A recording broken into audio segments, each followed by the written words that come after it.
গ্রামটার নাম ছিল কুশিয়ারার পাড়। চারদিকে ধান ক্ষেত, আর মাঝখানে একটা পুরনো বটগাছ।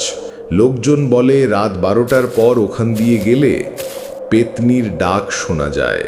একদিন মোশাররফ নামের এক যুবক বাজার থেকে ফিরছিল। তখন রাত প্রায় 12:30। হঠাৎ দূর থেকে ভেসে এলো এক নারীর কান্না। মনে হলো কেউ বটগাছের তলায় বসে বুক ভাঙা হাহাকার করছে। মোশাররফ থমকে দাঁড়ালো। ভেবেছিল হয়তো কোনো অসহায় মানুষ।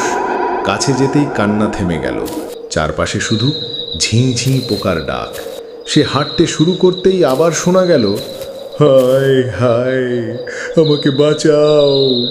মোশাররফ ভয়ে কাঁপতে কাঁপতে চারদিকে তাকালো, কিন্তু কাউকে দেখল না। ঠিক তখনই গাছের ডাল থেকে ঝুলে পড়ল সাদা কাপড়ে ঢাকা একটা ছায়া। তারপর শুধু হাড় কাঁপানো এক হাসি, আর মোশাররফ দৌড়ে প্রাণে বাঁচল। পরদিন সকালে লোকজন তার শরীরে আঁচড়ের দাগ দেখতে পেল, কিন্তু সে আর কখনো রাতের বেলা ওই রাস্তা ধরে হাঁটেনি।